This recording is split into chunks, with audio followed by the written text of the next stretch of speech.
ओम नमो भगवते वासुदेवाय। जय श्री हरि विष्णु। जय देवगुरु बृहस्पति महाराज। प्रिय भक्तों, आपका हमारे चैनल में हार्दिक स्वागत है। आज हम श्रद्धा और भक्ति के साथ सुनेंगे श्री बृहस्पतिवार व्रत की पावन कथा। मान्यता है कि जो भक्त सच्चे मन से इस कथा को सुनता या सुनाता है, भगवान श्री हरि विष्णु और देवगुरु बृहस्पति उस पर अपनी विशेष कृपा बरसाते हैं। जीवन की बाधाएं दूर होती है, घर में सुख समृद्धि, ज्ञान, वैभव, सौभाग्य का वास होता है तथा मनोकामनाएं पूर्ण होने लगती है।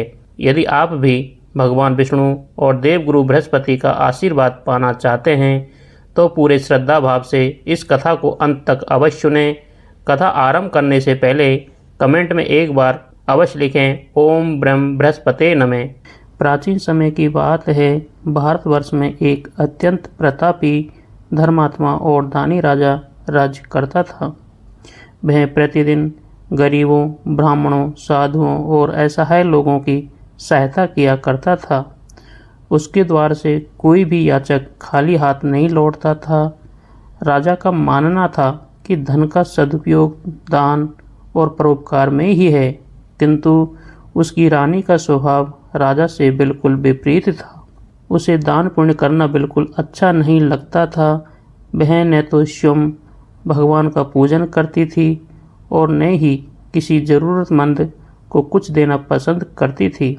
इतना ही नहीं, वह राजा को भी बार बार दान देने से रोकती रहती थी। एक दिन राजा अपने कुछ सैनिकों के साथ वन में शिकार खेलने चला गया। राजा के जाने के बाद महल में रानी और उसकी दासी ही थी। उसी समय देवगुरु बृहस्पति भगवान एक साधु का वेश धारण करके महल में भिक्षा मांगने पहुँचे। साधु महाराज ने द्वार पर आकर कहा, देवी मुझे भिक्षा प्रदान कीजिए। रानी ने उन्हें ऊपर से नीचे तक देखा और भिक्षा देने से साफ मना कर दिया। फिर वह कहने लगी, महाराज मैं तो इस दान पुण्य से बहुत परेशान हो चुकी हूँ। मेरे पति दिन रात लोगों में धन बांटते रहते हैं। मेरी तो यही इच्छा है कि हमारा सारा धन समाप्त हो जाए, जिससे यह दान पुण्य का झंझट ही खत्म हो जाए। रानी की बातें सुनकर साधु बोले, देवी तुम बड़ी विचित्र बात करती हो। संसार में सभी लोग धन, वैभव और संतान की कामना करते हैं। यदि तुम्हारे पास पर्याप्त धन है तो उससे भूखों को भोजन कराओ, प्यासों के लिए प्याऊ बनवाओ, निर्धनों की सहायता करो, कन्याओं के विवाह करवाओ और यात्रियों के लिए धर्मशालाएं बनवाओ। ऐसे कार्यों से इस लोक और परलोक दोनों में यश प्राप्त होता है। लेकिन रानी पर साधु के उपदेश का कोई प्रभाव नहीं पड़ा। वह बोली, महाराज आप मुझे यह सब मत समझाइए। मैं ऐसा धन नहीं चाहती जिसे लोगों में बांटना पड़े। तब साधु महाराज बोले, देवी यदि तुम्हारी ऐसी ही इच्छा है तो ऐसा ही होगा। तुम बृहस्पतिवार के दिन घर लीपना, पीली मिट्टी से सिर धोना, कपड़े धोना और ऐसे कार्य करना जिनसे बृहस्पति देव अप्रसन्न होते हैं। शीघ्र ही तुम्हारा सारा वैभव नष्ट हो जाएगा। इतना कहकर वे साधु वहाँ से अंतर्ध्यान हो गए। रानी ने साधु की बातों को सच मानकर वैसा ही करना शुरू कर दिया। देखते ही देखते केवल 3 बृहस्पतिवार बीते और राजमहल की सारी धन संपत्ति नष्ट होने लगी।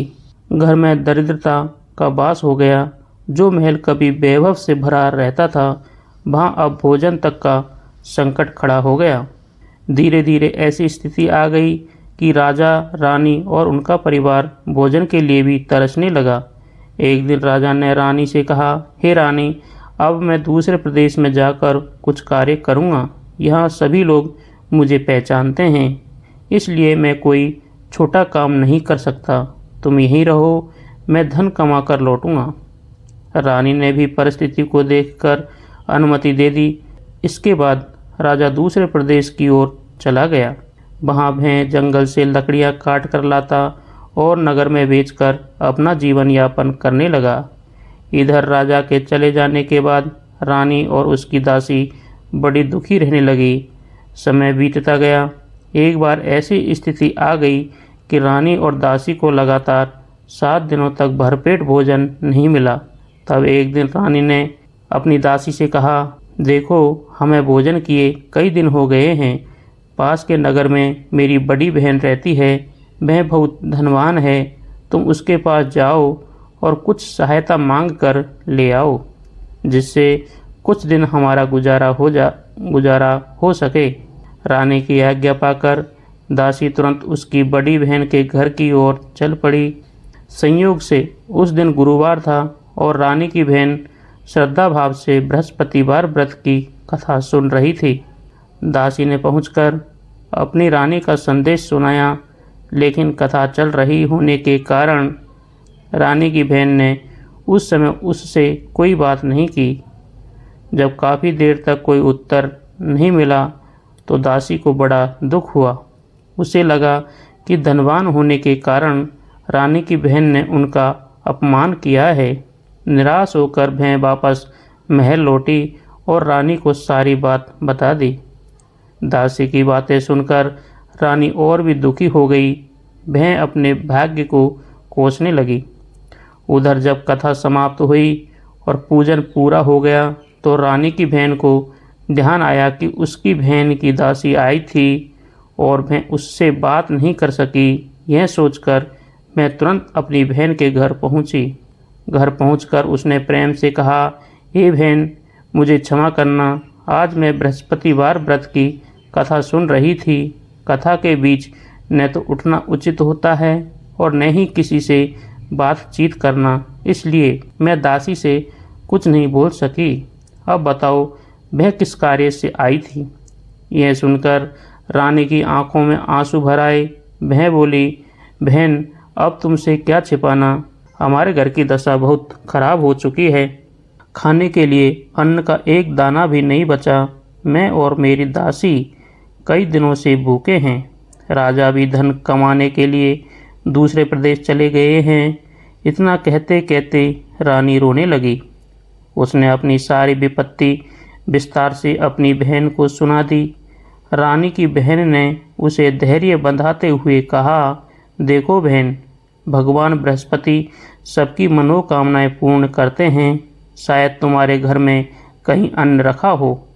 पहले तो रानी को उसकी बात पर विश्वास नहीं हुआ, परंतु बहन के बार बार कहने पर उसने दासी को घर के भीतर देखने के लिए भेजा। जब दासी अंदर गई तो उसने देखा कि एक घड़ा अन्न से भरा हुआ रखा है। यह देखकर वह आश्चर्यचकित रह गई और दौड़ती हुई रानी के पास आई। दासी बोली, हे रानी, सचमुच घर में अन्न से भरा हुआ घड़ा रखा है। यह सुनकर रानी और उसकी बहन दोनों भगवान बृहस्पति की कृपा का स्मरण करने लगी। तब दासी बोली, हे रानी, जब हमको भोजन नहीं मिलता था तब तो हम व्रत ही करते थे। क्यों न हम भी बृहस्पतिवार का व्रत करें और इनसे उसकी विधि पूछ लें। रानी को भी दासी की बात उचित लगी। तब उसने अपनी बहन से बृहस्पतिवार व्रत की विधि पूछी। रानी की बहन बोली, बृहस्पतिवार के दिन चने की दाल और मुनक्का लेकर भगवान श्री विष्णु का केले की जड़ में पूजन करना चाहिए, दीपक जलाना चाहिए, कथा सुननी चाहिए और उस दिन पीला भोजन करना चाहिए। ऐसा करने से देवगुरु बृहस्पति प्रसन्न होते हैं और सभी कष्ट दूर हो जाते हैं। व्रत की विधि बताकर रानी की बहन अपने घर लौट आई। 7 दिन बाद जब पुनः गुरुवार का दिन आया तो रानी और दासी ने श्रद्धा के साथ व्रत रखा। वे किसी प्रकार गुड़ और चना लेकर आई। फिर उन्होंने केले की जड़ में भगवान विष्णु और बृहस्पति देव का पूजन किया। पूजन के बाद दोनों सोचने लगी कि अब पीला भोजन कहाँ से आएगा, घर में तो कुछ भी नहीं था। इस बात से दोनों बहुत दुखी हुई, लेकिन भगवान बृहस्पति उनकी भक्ति से प्रसन्न थे, इसलिए उन्होंने एक साधारण मनुष्य का रूप धारण किया और 2 थालों में सुंदर पीला भोजन लेकर वहां पहुँचे। उन्होंने वह भोजन दासी को दे दिया। दासी अत्यंत प्रसन्न हो गई। उसने रानी को बुलाया और दोनों ने भगवान का स्मरण करते हुए वह भोजन ग्रहण किया। उस दिन के बाद से दोनों प्रत्येक गुरुवार को श्रद्धा पूर्वक व्रत और पूजन करने लगी। बृहस्पति भगवान की कृपा से उनके घर में फिर से धन संपत्ति आने लगी। धीरे धीरे उनका घर अन्न, धन और वैभव से भर गया। किंतु कुछ समय बाद रानी फिर पहले की तरह आलस्य करने लगी। यह देखकर दासी ने कहा, हे रानी, पहले भी तुम्हारी इसी आलस्य के कारण सारा धन नष्ट हो गया था। अब भगवान बृहस्पति की कृपा से फिर धन मिला है तो हमें दान पुण्य करना चाहिए, भूखों को भोजन कराना चाहिए और धन का सदुपयोग करना चाहिए। दासी ने आगे कहा, बड़ी कठिनाइयों के बाद हमें यह सुख प्राप्त हुआ है। यदि हम धर्म कर्म करेंगे तो कुल का यश बढ़ेगा, पितर प्रसन्न होंगे और भगवान की कृपा बनी रहेगी। दासी की बात रानी के हृदय में उतर गई। इसके बाद उसने निर्धनों की सहायता करनी आरंभ कर दी, भूखों को भोजन कराने लगी, धर्म के कार्यों में धन लगाने लगी। धीरे धीरे पूरे नगर में उसका यश फैल गया। उधर राजा परदेश में लकड़ियां काटकर अपना जीवन व्यतीत कर रहा था। एक दिन वह अत्यंत दुखी होकर जंगल में एक वृक्ष के नीचे बैठ गया और अपने पुराने दिनों को याद करके व्याकुल होने लगा। संयोग से उस दिन भी गुरुवार था। उस समय उसने देखा कि एक तेजस्वी साधु वहां प्रकट हुए। वास्तव में वे स्वयं देव गुरु बृहस्पति थे, जो साधु का वेश धारण करके उसके सामने आए थे। वह तुरंत भोजन लेकर रानी के पास पहुंची। साधु उसके पास आकर बोले, हे लकड़हारे, इस निर्जन वन में बैठकर इतना चिंतित क्यों हो? तुम्हारे मुख पर गहरा दुख दिखाई दे रहा है। लकड़हारे ने दोनों हाथ जोड़कर प्रणाम किया और कहा, महाराज, आप तो सब कुछ जानते प्रतीत होते हैं, मैं और क्या कहूँ। इतना कहकर वह रोने लगा और उसने अपनी पूरी कहानी सुना दी कि किस प्रकार उसका राज्य नष्ट हो गया, धन समाप्त हो गया और आज वह लकड़ियां काटकर जीवन बिताने को विवश है। साधु बोले, तुम्हारी पत्नी ने बृहस्पतिवार के दिन बृहस्पति भगवान का अनादर किया था, इसी कारण देवगुरु रुष्ट हो गए और तुम्हें यह कष्ट सहना पड़ा। लेकिन अब यदि तुम्हें मेरे बताए मार्ग पर चलोगे तो तुम्हारे सभी दुख दूर हो जाएंगे। राजा ने विनम्रता से कहा, हे महात्मा, कृपा करके मुझे वह उपाय बताइए। साधु बोले, प्रत्येक बृहस्पतिवार को बृहस्पति भगवान की कथा सुनो और व्रत करो। 2 पैसे की चने की दाल और मुनक्का लेकर उसका प्रसाद बनाओ। 1 लोटे में शुद्ध जल और शक्कर मिलाकर अमृत तैयार करो। कथा समाप्त होने पर प्रसाद और अमृत सबको बांटो और स्वयं भी ग्रहण करो। इससे भगवान बृहस्पति प्रसन्न होंगे और तुम्हारी सभी मनोकामनाएं पूर्ण करेंगे। लकड़हारे ने दुखी होकर कहा, हे प्रभु, मेरी आय इतनी नहीं है कि भोजन के बाद कुछ बचा सकूं। मैं तो किसी प्रकार अपना पेट भर पाता हूँ, ऐसे में पूजा की सामग्री कहाँ से लाऊं? साधु मुस्कुरा कर बोले, हे लकड़हारे, चिंता मत करो। आने वाले गुरुवार को जब तुम लकड़ियां बेचने जाओगे तो तुम्हें प्रतिदिन से दुगना धन प्राप्त होगा। उसी धन से तुम व्रत और पूजा कर सकोगे। इसके बाद साधु बोले, और बृहस्पतिवार की कथा इस प्रकार है। प्राचीन काल में एक ब्राह्मण रहता था। वह अत्यंत निर्धन था। उसके घर में धन का नामो निशान नहीं था और उसकी कोई संतान भी नहीं थी। उसकी पत्नी बहुत गंदी रहती थी। वह नित्य स्नान नहीं करती थी, किसी देवता का पूजन नहीं करती थी और धर्म कर्म से उसे कोई लगाव नहीं था। ब्राह्मण अपनी पत्नी की इन आदतों से बहुत दुखी रहता था। वह उसे बार बार समझाता, लेकिन उसकी पत्नी पर कोई प्रभाव नहीं पड़ता था। कुछ समय बाद भगवान की कृपा से उनके घर एक कन्या का जन्म हुआ। वह कन्या धीरे धीरे बड़ी होने लगी। बचपन से ही वह अत्यंत धार्मिक थी। प्रतिदिन प्रातःकाल उठकर स्नान करती, भगवान विष्णु का नाम जपती और बृहस्पतिवार का व्रत रखती थी। जब वह पाठशाला जाती तो अपनी मुट्ठी में जौ भरकर ले जाती और रास्ते में उन्हें बिखेरती जाती। बृहस्पति भगवान की कृपा से वे जौ सोने के बन जाते थे। लौटते समय वह उन्हें बीनकर घर ले आती थी। एक दिन वह कन्या उन सोने के जौं को सूप में फटक फटक कर साफ कर रही थी। तभी उसकी माता ने उसे देखा और कहा, हे बेटी, जब जौ सोने के हैं तो इन्हें साफ करने के लिए सूप भी सोने का होना चाहिए। माता की बात सुनकर कन्या के मन में यह बात बैठ गई। अगले दिन बृहस्पतिवार था। उसने श्रद्धा पूर्वक व्रत रखा, भगवान विष्णु का पूजन किया और देवगुरु बृहस्पति से प्रार्थना करते हुए बोली, हे बृहस्पति देव, यदि मैंने सच्चे मन से आपकी पूजा और व्रत किया है तो कृपा करके मुझे सोने का सूप प्रदान कीजिए। बृहस्पति भगवान उसकी सच्ची भक्ति से अत्यंत प्रसन्न हुए और उसकी प्रार्थना स्वीकार कर ली। अगले दिन जब वह पहले की तरह जौ बिखेरते हुए पाठशाला गई और लौटते समय उन्हें बीनने लगी तो उसे एक सुंदर स्वर्ण निर्मित सूप प्राप्त हुआ। वह उसे लेकर घर आई और उसी में सोने के जौ साफ करने लगी। लेकिन उसकी माता का स्वभाव अभी भी नहीं बदला था। वह पहले की तरह ही गंदगी में रहती और पूजा पाठ से दूर रहती थी। एक दिन की बात है, वह कन्या अपने स्वर्ण सूप में जौ साफ कर रही थी। उसी समय उस राज्य का राजकुमार वहाँ से होकर निकला। उसकी दृष्टि उस कन्या पर पड़ी। कन्या का दिव्य रूप, उसका तेज और स्वर्ण सूप में जौ साफ करने का दृश्य देखकर वह मोहित हो गया। राजकुमार कुछ देर तक उसे देखता रहा और फिर अपने महल लौट आया। वहाँ पहुंचकर उसका मन किसी कार्य में नहीं लगा।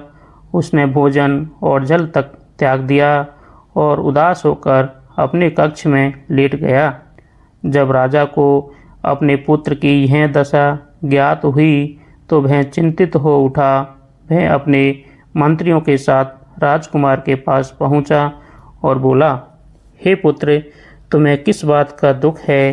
क्या किसी ने तुम्हारा अपमान किया है या तुम्हें किसी वस्तु की आवश्यकता है?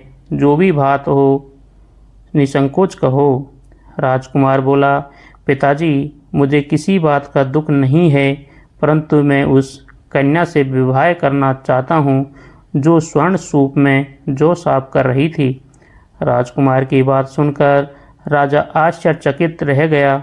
उसने कहा, यदि तुम्हारी यही इच्छा है तो मैं अवश्य ही उस कन्या को खोजकर तुम्हारा विवाह उससे कराऊंगा। तब राजकुमार ने उस घर का पता बता दिया जहां उसने उस कन्या को देखा था।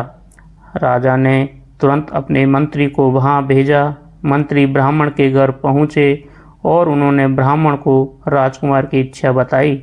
यह सुनकर ब्राह्मण अत्यंत प्रसन्न हुआ। उसने इसे भगवान की कृपा माना और विवाह के लिए सहमति दे दी। शुभ मुहूर्त में विधि विधान पूर्वक ब्राह्मण की कन्या का विवाह राजकुमार के साथ संपन्न हो गया। विवाह के बाद कन्या राजमहल चली गई। कन्या के चले जाने के बाद ब्राह्मण के घर की स्थिति फिर पहले जैसी हो गई। जो समृद्धि उसकी पुत्री के पुण्य से घर में बनी हुई थी, वह मानो उसके साथ ही चली गई। धीरे धीरे घर में फिर दरिद्रता का वास हो गया। अब भोजन के लिए भी अन्न बड़ी कठिनाई से मिलने लगा। एक समय ऐसा आ गया कि ब्राह्मण को अपनी जीविका चलाना भी कठिन हो गया। एक दिन अत्यंत दुखी होकर ब्राह्मण अपनी पुत्री के पास गया। पुत्री ने अपने पिता की दयनीय अवस्था देखी तो बड़े प्रेम से उनका स्वागत किया और पूछा, हे पिताजी, माताजी कैसी है? घर में सब कुशल तो है ना? तब ब्राह्मण ने अपनी पुत्री को घर की सारी दशा विस्तार से सुनाई। उसने बताया कि विवाह के बाद से घर में फिर दरिद्रता आ गई है और बड़ी कठिनाई से जीवन व्यतीत हो रहा है। पुत्री को अपने माता पिता पर बड़ी दया आई। उसने अपने पिता को बहुत सारा धन देकर विदा किया। उस धन से कुछ समय तक ब्राह्मण का घर सुखपूर्वक चलता रहा, लेकिन धीरे धीरे फिर वही स्थिति उत्पन्न हो गई।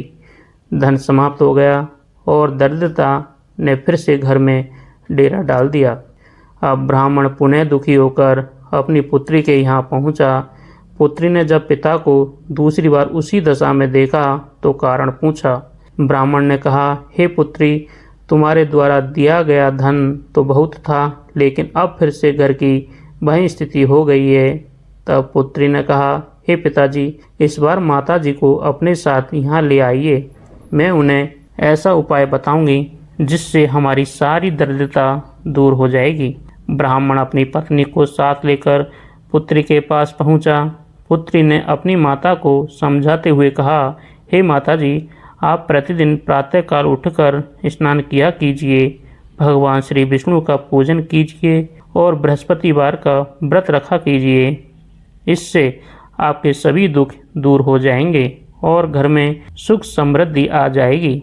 लेकिन उसकी माता ने पुत्री की एक भी बात नहीं मानी। अगले दिन प्रातःकाल उठकर स्नान और पूजा करने के स्थान पर उसने अपनी पुत्री और उसके बच्चों की जूठन खा ली। जब पुत्री को यह बात पता चली तो उसे बहुत दुख हुआ। उसने समझ लिया कि जब तक माता की आदत नहीं बदलेगी तब तक उनका कल्याण नहीं हो सकता। एक दिन उसने एक कोठरी खाली करवाई और अपनी माता को उसमें बंद कर दिया। फिर अगले दिन प्रातःकाल उन्हें बाहर निकाला, स्नान कराया, स्वच्छ वस्त्र पहनाए और भगवान का पूजन करवाया। धीरे धीरे उसकी माता की बुद्धि बदलने लगी। अब वह नियमित रूप से स्नान करने लगी, भगवान विष्णु का पूजन करने लगी और प्रत्येक बृहस्पतिवार को श्रद्धापूर्वक व्रत रखने लगी। बृहस्पति भगवान की कृपा से उनके घर की दरिद्रता दूर हो गई। उनके पास धन, अन्न, सुख और वैभव की कोई कमी नहीं रही। ब्राह्मण और उसकी पत्नी ने इस लोक में अनेक सुख भोगे और अंत में स्वर्ग को प्राप्त हुए। इतनी कथा सुनकर साधु रूपधारी बृहस्पति भगवान ने लकड़हारे से कहा, हे लकड़हारे, जो मनुष्य श्रद्धा और विश्वास के साथ बृहस्पतिवार का व्रत करता है, कथा सुनता है और दूसरों को सुनाता है, उसकी सभी मनोकामनाएं पूर्ण होती है। इतना कहकर साधु देवता वहीं वन में अंतर्ध्यान हो गए। धीरे धीरे समय बीतता गया। फिर बृहस्पतिवार का दिन आया। लकड़हारा जंगल से लकड़ियां काटकर नगर में बेचने लगा। उस दिन उसे प्रतिदिन की अपेक्षा अधिक धन प्राप्त हुआ। उसने चना, गुड़ और पूजा की सामग्री खरीदी तथा श्रद्धापूर्वक बृहस्पति भगवान का व्रत और कथा की। उस दिन से उसके अनेक कष्ट दूर होने लगे। परंतु जब अगला बृहस्पतिवार आया तो वह व्रत और कथा करना भूल गया। इस कारण बृहस्पति भगवान उससे अप्रसन्न हो गए। उसी समय उस नगर के राजा ने एक विशाल यज्ञ का आयोजन किया। यज्ञ के उपलक्ष्य में पूरे नगर में यह घोषणा करवा दी गई कि उस दिन कोई भी व्यक्ति अपने घर में भोजन नहीं बनाएगा और न ही अपने घर में आग जलाएगा। समस्त नगरवासी राजमहल में आकर भोजन करेंगे। जो व्यक्ति राजा की आज्ञा का पालन नहीं करेगा उसे कठोर दंड दिया जाएगा। राजा की आज्ञा सुनकर नगर के सभी लोग भोजन करने के लिए राजमहल पहुँचे। लकड़हारा भी वहाँ पहुँचा, लेकिन कुछ देर से पहुँचा था। नगर के राजा ने उसे अपने साथ भीतर ले जाकर भोजन कराने का निश्चय किया। जब वह भोजन कर रहा था तभी रानी की दृष्टि उस खूंटी पर पड़ी जहाँ उसका बहुमूल्य हार टंगा हुआ था। उसने देखा कि हार वहाँ दिखाई नहीं दे रहा है। रानी घबरा गई। उसने तुरंत महल में हार ढूंढने का आदेश दिया, लेकिन हार कहीं नहीं मिला। तब उसके मन में संदेह उत्पन्न हुआ और उसने सोचा कि अभी अभी जो बाहरी व्यक्ति महल में आया है उसी ने हार चुराया होगा। रानी ने तुरंत राजा से शिकायत की। बिना किसी जांच पड़ताल के राजा ने सैनिकों को आदेश दिया कि उस लकड़हारे को पकड़कर कारागार में डाल दिया जाए।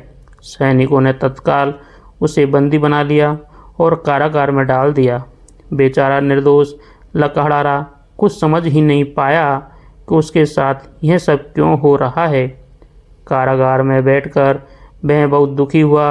वह सोचने लगा, न जाने किस पूर्व जन्म के कर्मों का फल मुझे मिल रहा है।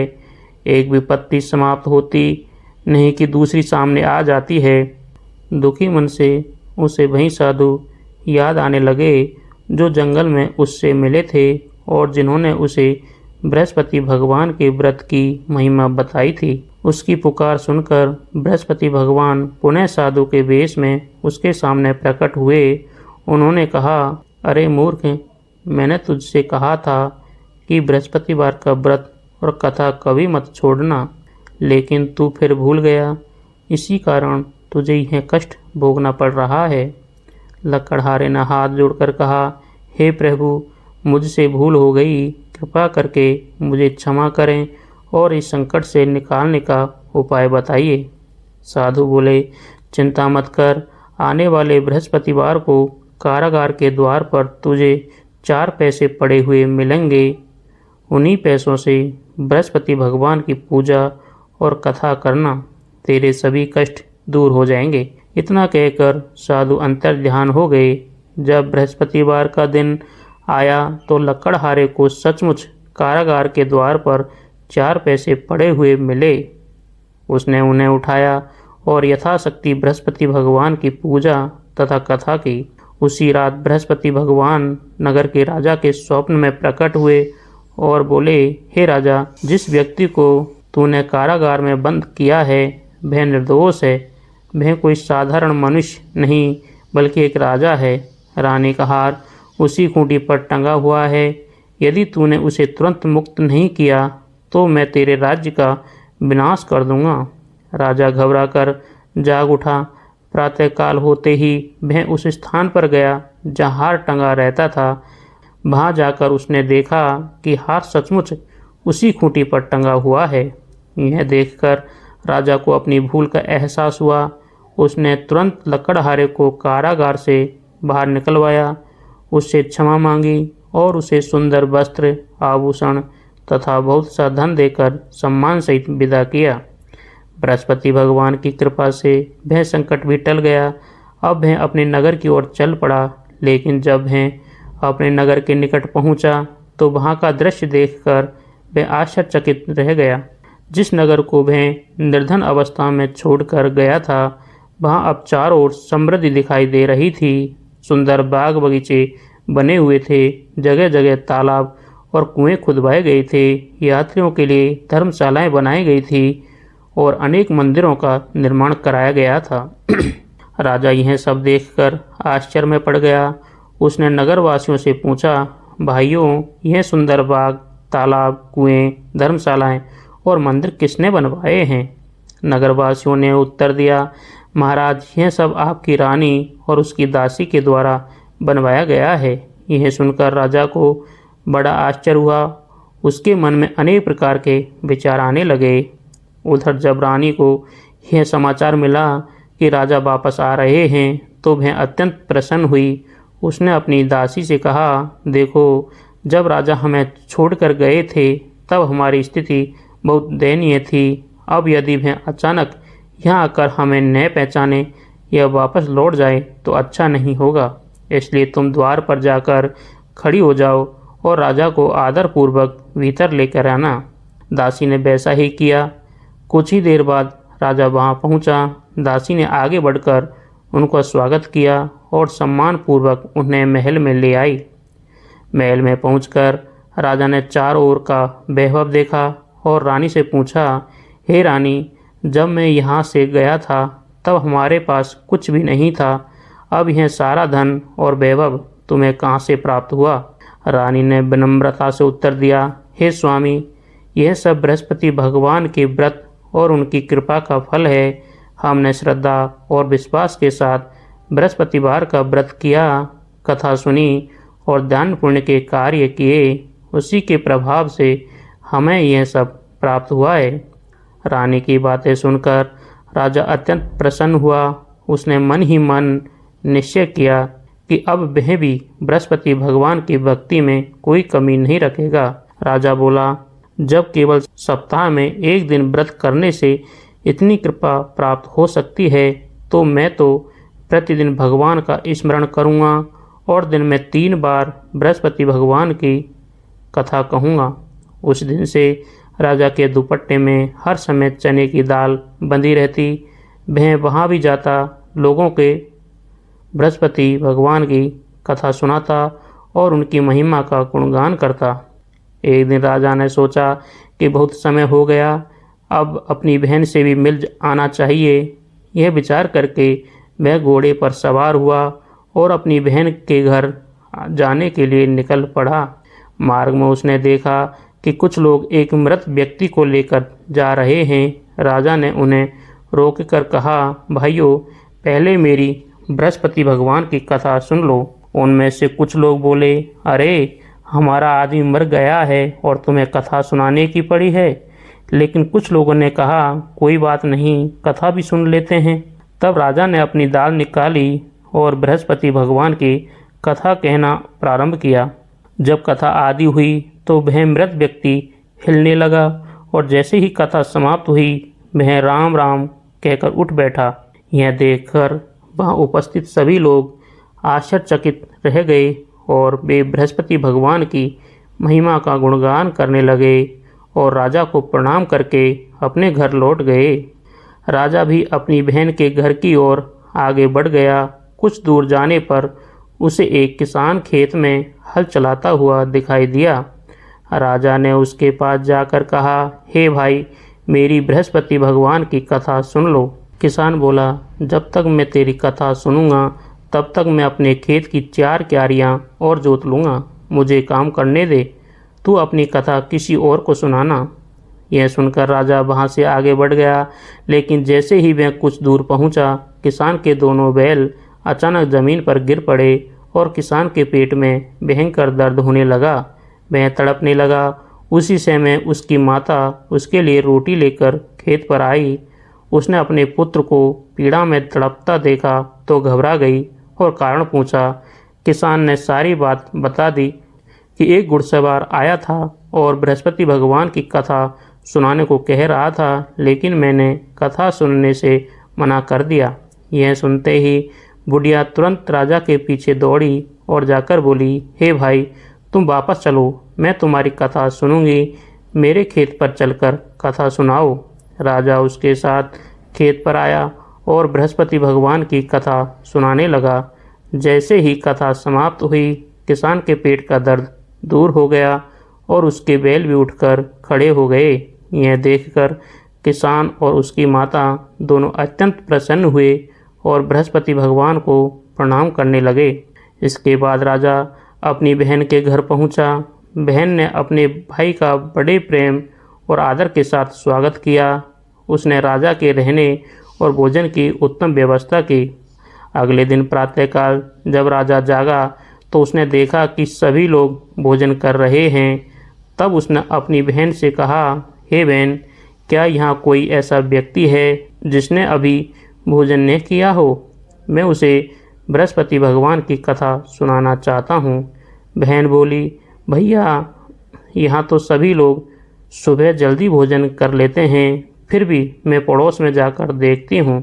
यह कहकर वह घर घर घूमने लगी, लेकिन उसे कोई ऐसा व्यक्ति नहीं मिला जिसने भोजन न किया हो। अंत में वह एक कुम्हार के घर पहुँची। वहाँ उसका पुत्र बहुत बीमार पड़ा हुआ था। बीमारी के कारण उस घर में 3 दिनों से किसी ने भोजन नहीं किया था। राजा की बहन ने कुमार से कहा, मेरा भाई बृहस्पति भगवान की कथा सुनाना चाहता है, क्या तुम कथा सुनोगे? कुमार तुरंत तैयार हो गया।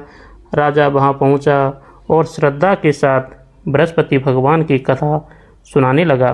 कथा समाप्त होते ही कुमार का बीमार पुत्र स्वस्थ हो गया। उसके शरीर की सारी पीड़ा दूर हो गई। यह चमत्कार देखकर सभी लोग आश्चर्यचकित रह गए।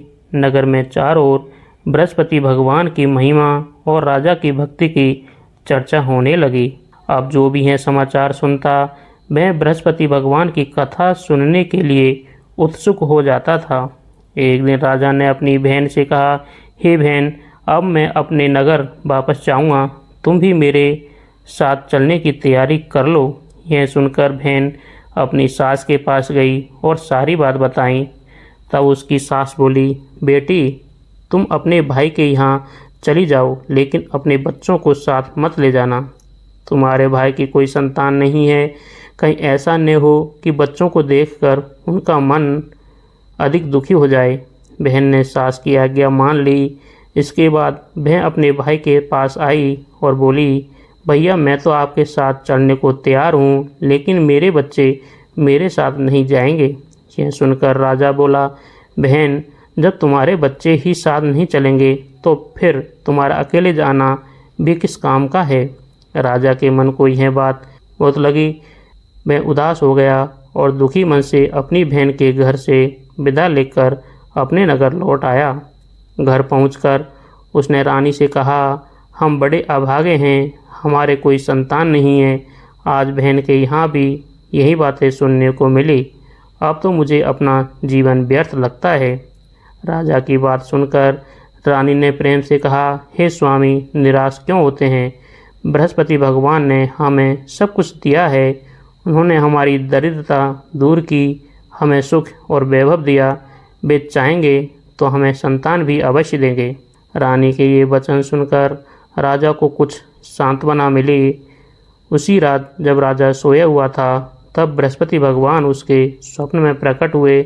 उन्होंने राजा से कहा, हे राजन चिंता मत करो, तुम्हारी रानी गर्भवती है। समय आने पर तुम्हें एक सुंदर और तेजस्वी पुत्र की प्राप्ति होगी। स्वप्न में बृहस्पति भगवान के दर्शन पाकर राजा अत्यंत प्रसन्न हुआ। प्रातःकाल उठते ही उसने रानी को सारी बात बताई।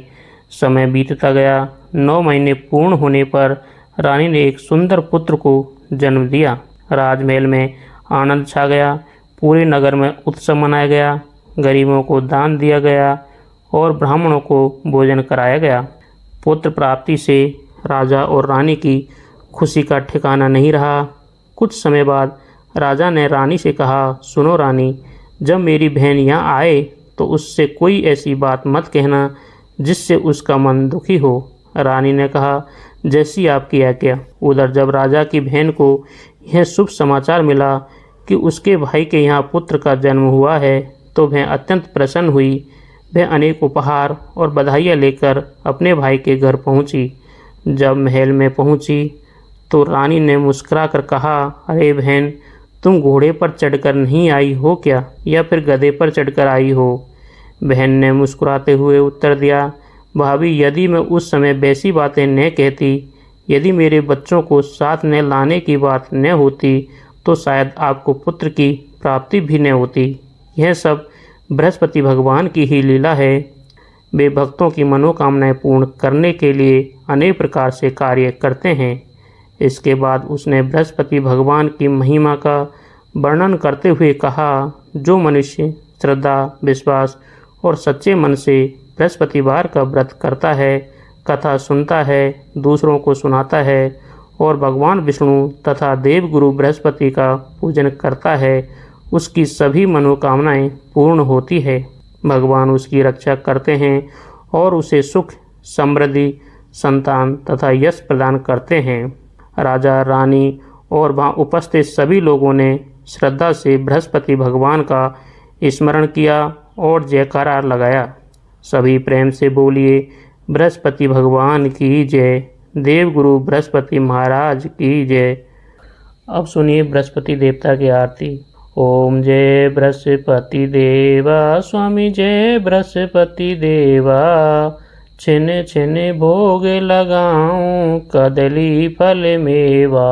ओम जय बृहस्पति देवा, तुम पूर्ण परमात्मा, तुम अंतर्यामी। स्वामी तुम अंतर्यामी।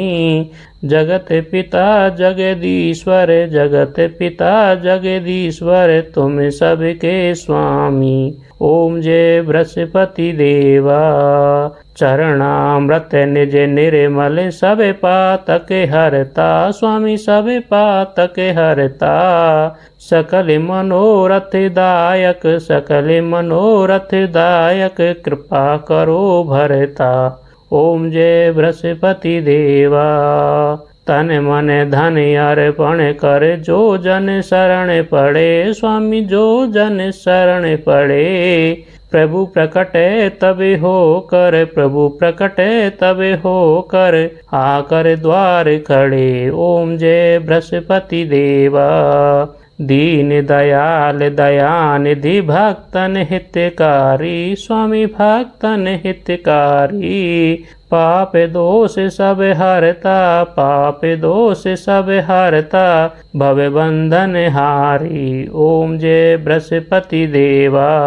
सकल मनोरथ दायक, सब संशय तारो स्वामी, सब संशय तारो। विषय विकार मिटाओ, विषय विकार मिटाओ, संतन सुखकारी। ओम जय बृहस्पति देवा। जो कोई आरती तेरी प्रेम सहित गावे स्वामी, प्रेम सहित गावे, जेठानंद बंद सो निश्चय पावे। ओम जय बृहस्पति देवा स्वामी, जय बृहस्पति देवा। छिन छिन भोग लगाऊं, कदली फल मेवा। ओम जय बृहस्पति देवा।